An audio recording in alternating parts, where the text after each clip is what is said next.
로마서 16장 1절부터 16절까지 말씀을 보도록 하겠습니다. 신약성경 262페이지 정도 있습니다. 제가 먼저 한 절 보겠습니다.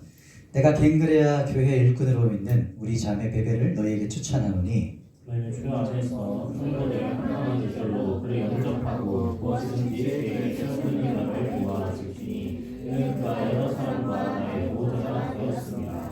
너희는 그리스도 예수 안에서 나의 동역자들인 브리스가와 아글라에게 문안하라. 그들은 내 목숨을 위하여 자기들의 옷까지도 내놓았나니 나뿐 아니라 이방인의 모든 교회도 그들에게 감사합니다. 또 너희 집에 있는 교회에도 문안하라. 내가 사랑하는 에베네도에게 문안하라. 그는 아시아에서 그리스도께 처음 맺은 열매니라. 너희를 위하여 많이 수고한 나에게 문안하라.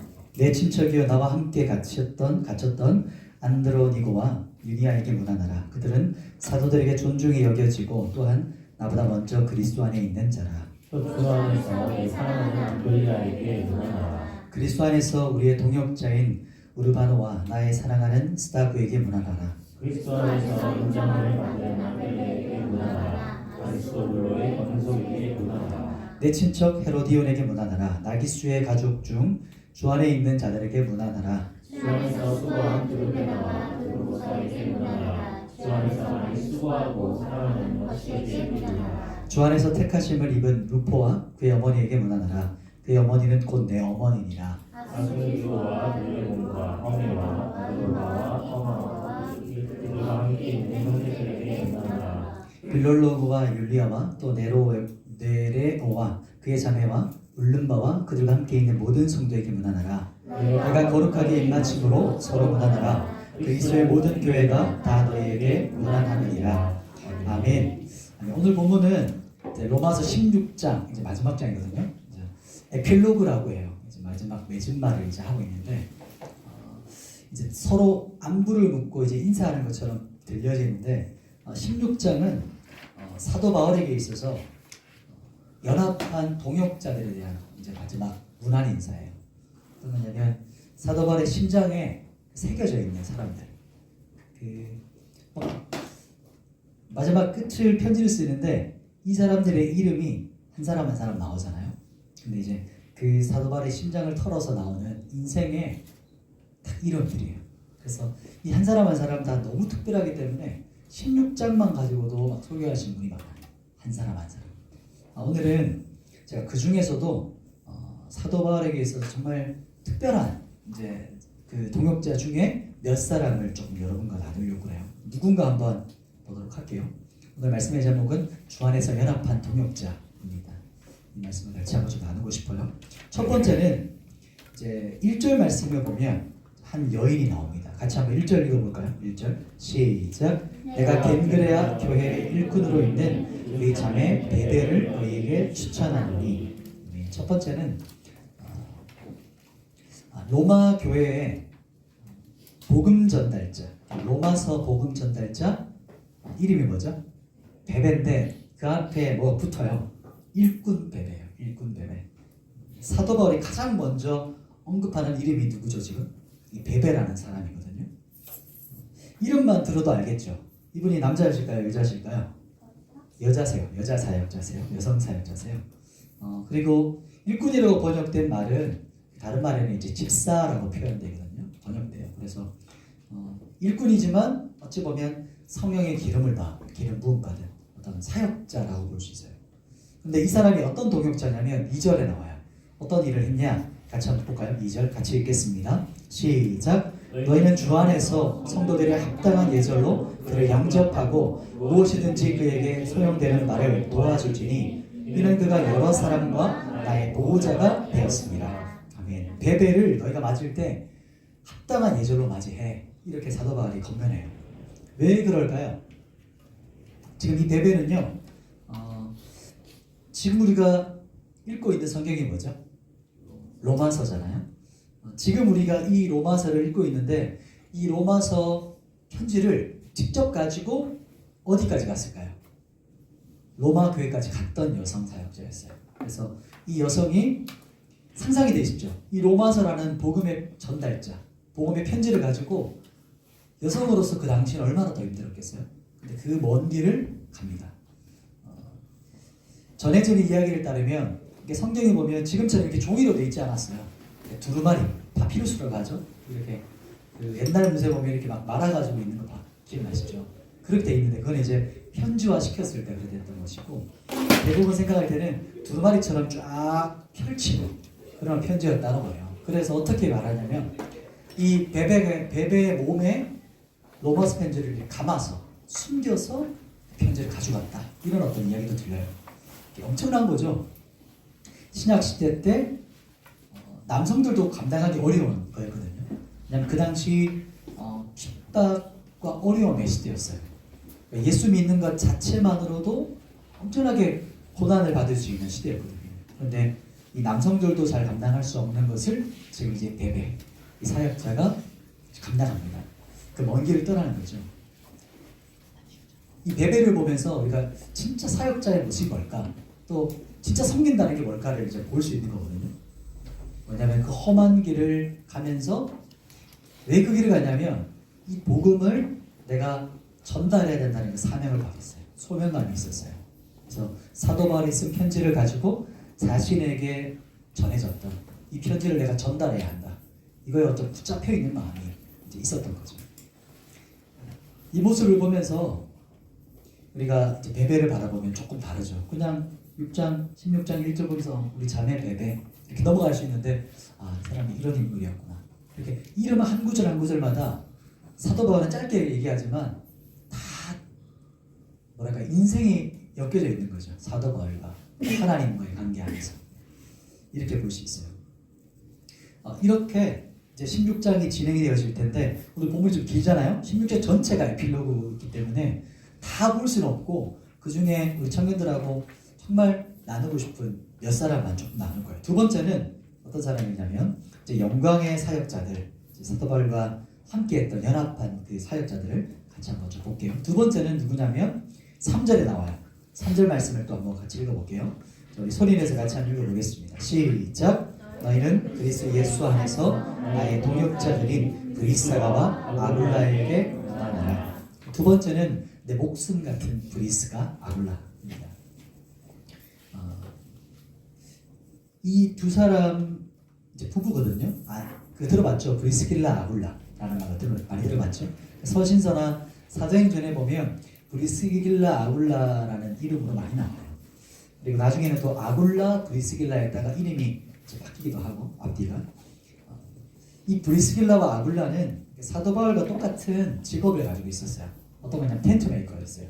천막, 이제 텐트 메이커 뭐라 하죠? 천막 만드는 사람이었거든요. 왜냐면 그 당시 로마 시대였기 때문에 로마 시대 전쟁이 많았었어요. 그래서 로마 군인들이 전쟁하기 위해서는 항상 뭐를 쳤었을까요? 천막을 쳤어요. 그래서 이 천막 사업은 국가 사업 중에 하나이기 때문에 브리스길라와 아굴라가 어느 정도 재력이 있는 부부였을 것이다, 이렇게 알고 있고, 또 한 가지는 바울과 똑같은 직업이었어요. 그래서 바울과 운명적인 만남이 어디서 일어났냐면 이제 그 고린도란 지역에서 큰 항구 도시, 거기서 브리스길라와 아굴라 딱 만나요. 그때부터 쭉 함께 연합해서 동역해서 갑니다. 예전에 한번 로마서가 쓰였던 배경 얘기하면서 추방됐던 기억이 나죠. 그러니까 브리스길라 아굴라도 로마에 살던 유대인이었는데 추방당해서 쫓겨났어요. 그래서 고린도에 가서 정착을 했거든요. 그때 바울이랑 만난 거예요. 그러니까 브리스길라 아굴라 부부 집에서 교회가 시작돼요. 그러니까 초대교회는 거의 100%, 거의 99.9%가 교회가 뭐였을까요? 가정이었어요. 그래서 집에서 예배를 드리고 가정에서 가정과 함께 떡을 떼고 이렇게 함께 예배드렸던 것이 초대교회였어요. 가정에서 모여서 이제 예배를 드렸는데 공개적인 열리 있는 장소에서는 예배드릴 수 없었어요. 당시 핍박이 있었기 때문에. 그런 어떤 사도 바울과의 이 부부와의 관계가 있습니다. 그 부분이 이제 4절인데 어떤 관계인지가 4절에 한 절에 자세히 잘 표현돼요. 4절 같이 한번 읽어볼까요? 4절 같이 읽습니다. 시작. 그들은 내 목숨을 위하여 자기들의 목까지도 내놓았느니 나뿐 아니라 이방인의 모든 교회도 그들에게 감사하느니라. 아멘. 브리스길라와 아굴라 이 부분을 말할 때 사도 바울은 내 목숨을 위해서 이 사람들이 나에게 목까지 내줄 수 있는 관계다 이렇게 말을 해요. 진짜 목숨을 내어주는 엄청난 동역 관계라는 거, 찐이라는 거죠. 관계가 생명을 내어줄 정도의 깊은 관계인데 어떻게 이렇게 자신의 생명을 내어줄 수 있을 것 같은 관계가 됐을까요?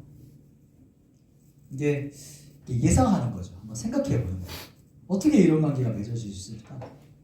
혹시 우리 공동체 안에서 우리 지금 청년들이 많이 앉아 있는데 서로 우리가 이제 같은 공동체로 묶였잖아요. 청년부잖아요. 예언교회잖아요.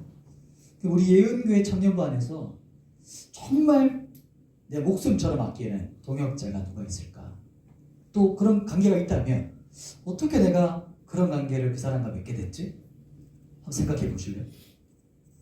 이 브리스길라와 아굴라 부부 그리고 사도 바울을 보면서 그 생각을 하게 되는 겁니다. 보통은 예배 때 보면 친한 사람들끼리 이렇게 같이 앉거든요. 그래서 옆 사람 보면은 이제 그런 비슷한 관계들일 수도 있고 아닐 수도 있고 그런 거예요. 어떻게 그렇게 가능했을까? 저는 생각하면서 마음이 쉬었던 것이 이거였어요. 사도 바울을 통해서 뭔가 하나님이 일하시는 것을 브리스길라 아굴라 부부가 봤어요. 사도 바울을 통해서 하나님께서 어떻게 역사하시는가, 어떻게 일하시는가 함께 있을 때 함께 경험한 거죠. 그리고 그것도 함께 있지만 사랑하는 관계였어요. 동역자, 사랑하는 관계, 친밀함에 있는 관계들이었어요. 서로에게 헌신하는 관계였죠. 사람이 누구나 연약하거든요. 완전한 사람이 없어요. 사도 바울도 마찬가지겠죠. 우리와 같은 성정이 똑같은 사람인데 어떻게 이렇게 목까지도 내어넣었을까? 라고 생각했을 때는 주 안에서, 주님 안에서 가능한 거구나. 주님 안에서. 뭔가 하나님께서 사도 바울을 통해서 역사하시는 그것을 본 것이고 또 사도 바울 안에 살아계신 누구를 봤을까요? 예수 그리스도를 본 것이죠. 사도 바울 안에 살아계신 예수 그리스도 이것을 본 겁니다. 저는 이게 공동체 안에서 참 필요한 눈이라고 생각해요. 우리 옆 사람 바라보면 어떤 사람은 인간적으로 매력이 있고 어떤 사람은 인간적으로 정이 안 갈 수도 있어요. 근데 한번 우리 진짜 바라봐야 되는 눈은 그 사람 안에 계신 예수님이에요. 이분이 이 눈이 열리기를 간절히 소망합니다. 그래서 공동체가 인간적인 공동체는 문제가 터졌을 때 완전히 그냥 박살이 나요. 인간적으로 좋았기 때문에. 좋을 땐 다 좋죠. 진짜 동역관계라는 게 뭘까요? 어려움이 닥쳤을 때, 힘든 일이 있었을 때 어떻게 우리가 끊어지지 않을 수 있을까요? 더 깊게 동역할 수 있을까요? 주 안에서만 가능해요. 그리스도 안에서만 가능하고 이렇게 보면 이제 준선형제 있으면 준선형제 안에 살아계신 누구를 볼 수 있는 걸까요? 예수 그리스도를 보면 이 사람이 얼마나 존귀한 존재인가 볼 수 있는 눈이 열려야 되는 거예요. 세상에서는 우리가 겉모습으로 평가하잖아요. 스펙으로 평가하고 또 뭐죠 요즘에 연봉이 곧 스펙인 것처럼 연봉이 그 사람의 가치인 것처럼 보잖아요. 근데 똑같은 가치로 우리가 옆 사람을 보면 진짜 어리석은 거죠. 그 연봉의 가치만큼일까요? 그 사람이? 그렇지 않죠. 그런 눈이 우리에게 필요한 거죠.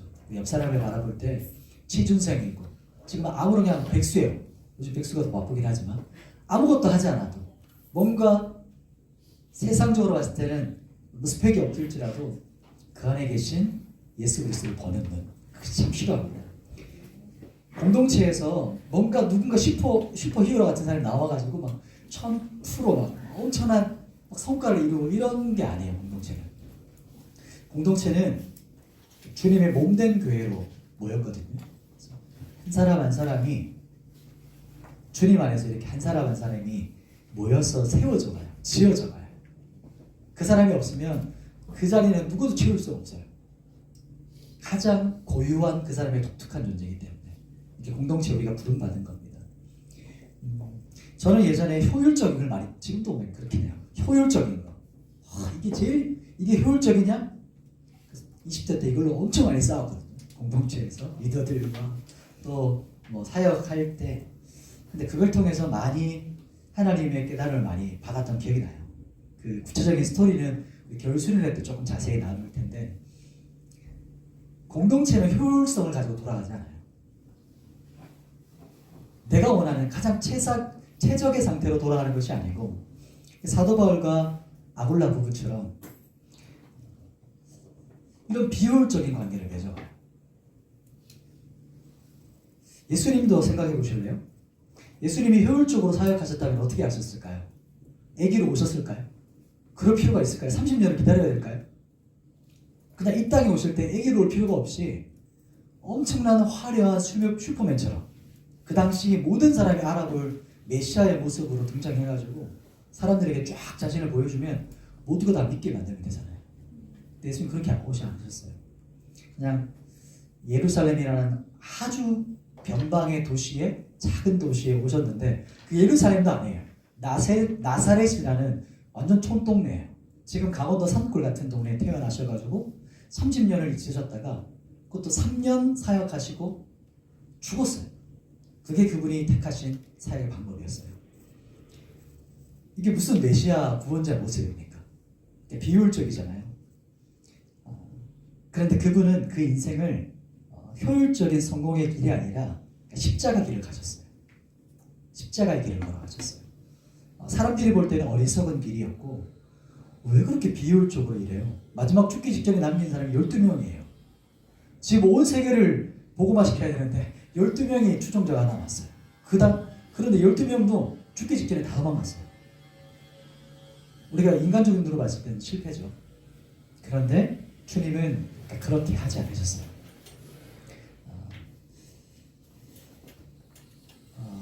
이것을 우리가 참 생각했으면 좋겠어요. 복음의 길, 십자가의 길이 뭘까? 진짜 복음의 길을 걷는다는 게 뭘까? 어떻게 그 두 동역자가 이런 관계를 맺을 수 있었을까? 그것은 주 안에서요. 마지막으로 조금 살펴보고 싶은 부분은 이 주제가 제일 오늘 나누기 힘들었어요. 그래서 지난주에도 이 나누려다가 제가 한 주 미뤘던 이유가 설명이 필요한 부분이었기 때문에 좀 미뤘어요. 이제 제목은 억지로 진 십자가의 축복인데 13절로 쭉 넘어가요. 오늘 본문에 13절 같이 가볼게요. 13절 같이 읽겠습니다. 시작. 주 안에서 택하심을 입은 루포와 그의 어머니에게 보내노라. 그의 어머니는 곧 내 어머니니라. 아멘. 제목부터가 어떠신가요? 진짜 억지로 진짜 싫은데 제가 그렇거든요. 억지로 뭐 하는 거 제일 싫어요. 자발적인 거 좋아하고 내가 하고 싶은 거 하기 원해요. 누가 난 시키면 하려고 했다가 안 하고 싶죠. 저만 그런가요? 누가 시키면 하고 싶었다가도 하고 싫은 게 지금 이 시대의 문화거든요. 오늘 본문에서 보면 13절에 예수님께서 이렇게 말해요. 택하심을 입은 루포라고 말하거든요.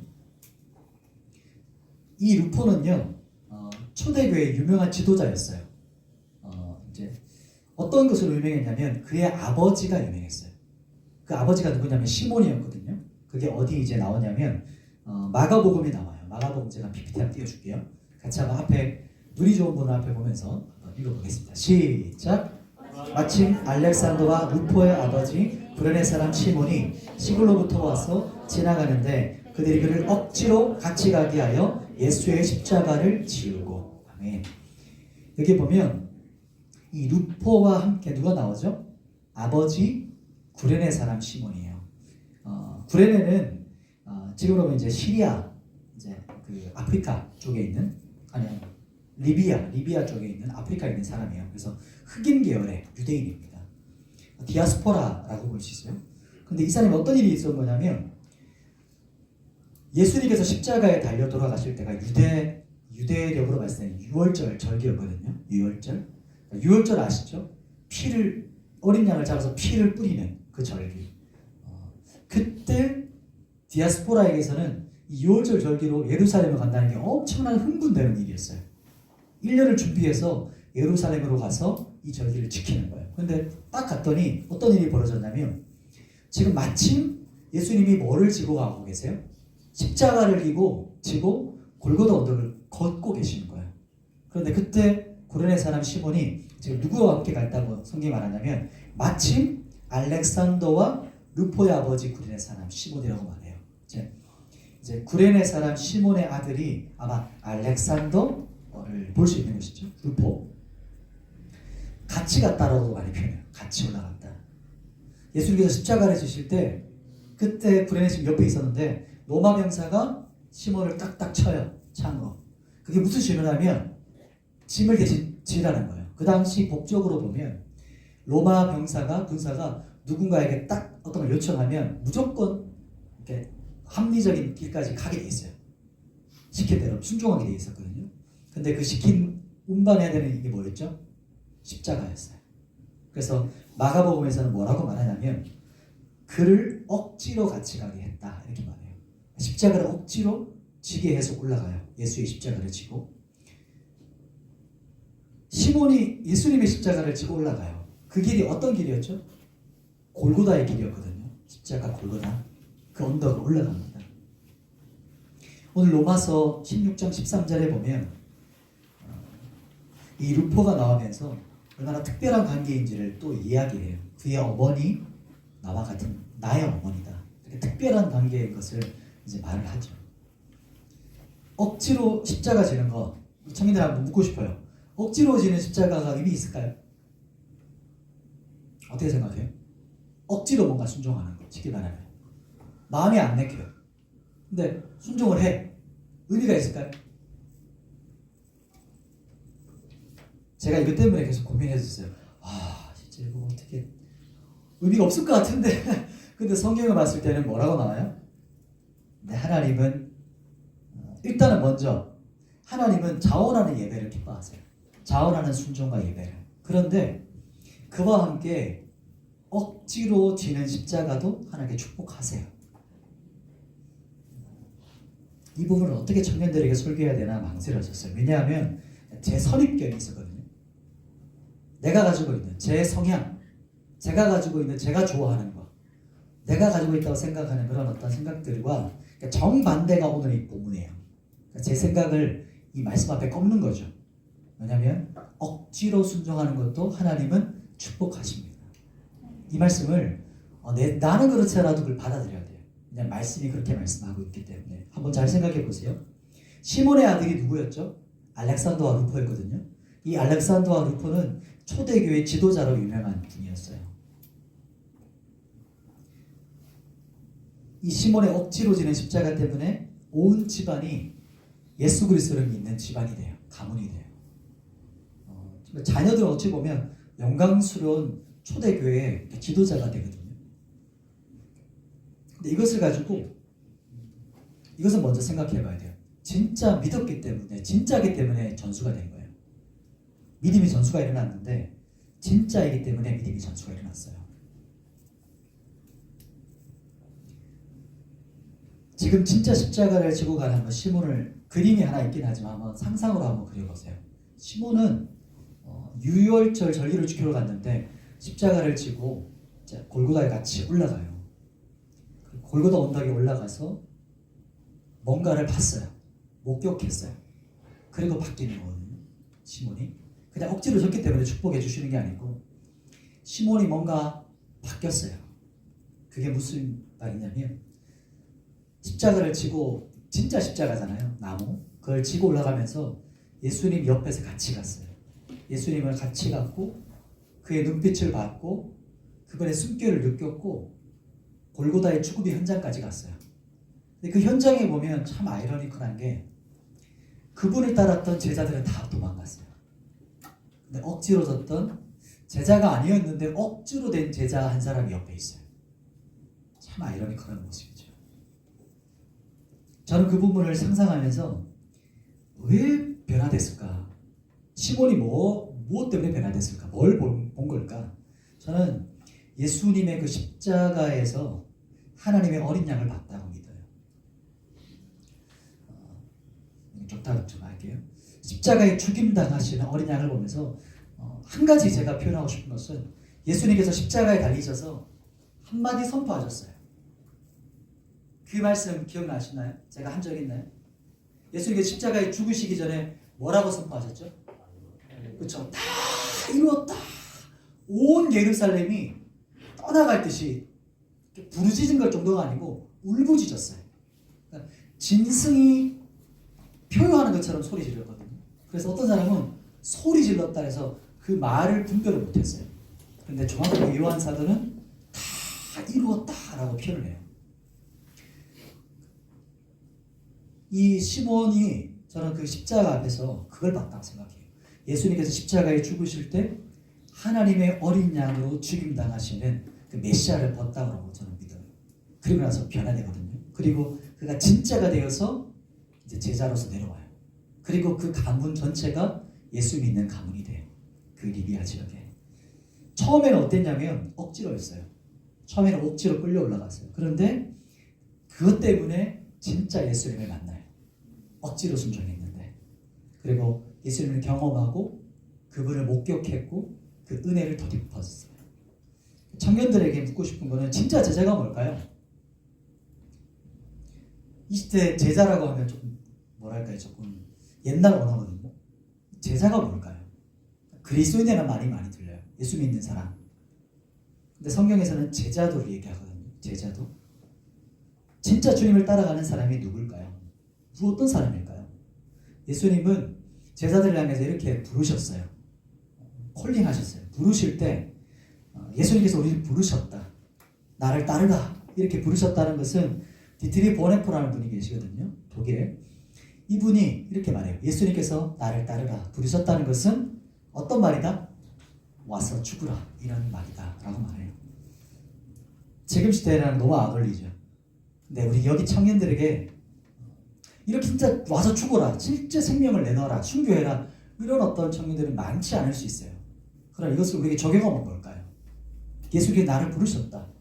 그리스도인인데 주님 제자로 불렀다. 여러분의 삶 가운데서 제자로 부름받았다. 이게 무슨 말일까요? 여러분의 자아의 죽음을 말해요.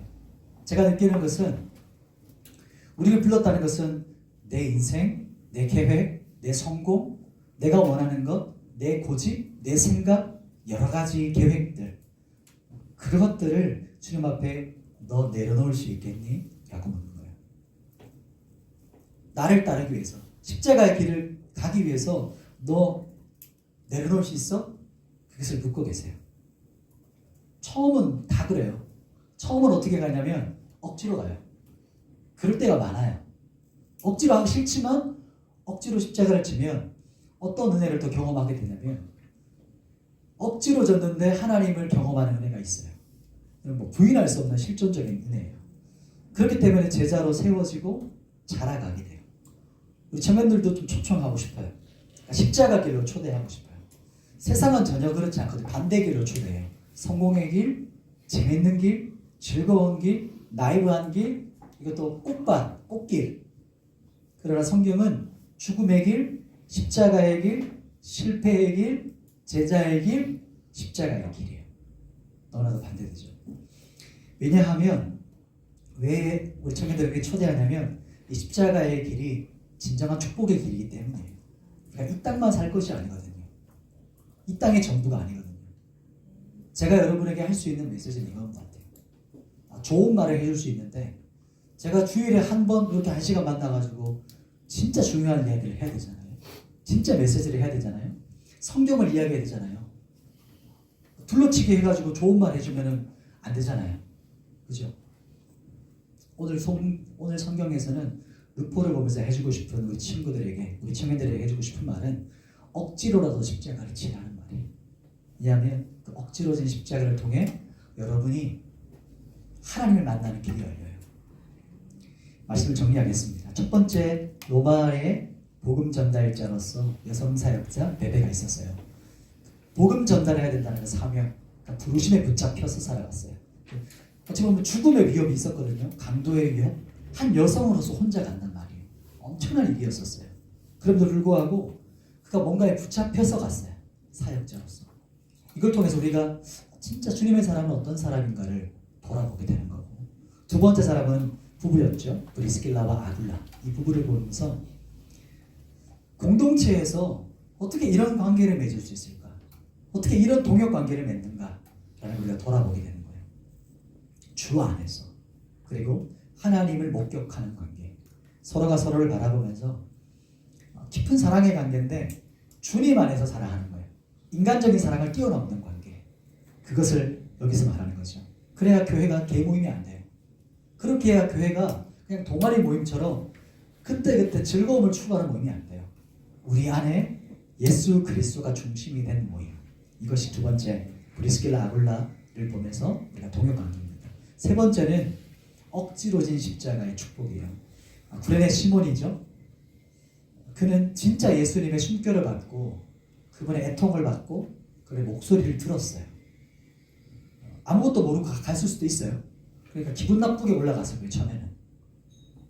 그 현장에서 골고다 언덕에서 선포하시는 예수 그리스도, 십자가의 하나님 어린 양으로 죽임당하시는 그 메시아를 목격하고 완전히 변화되어졌어요.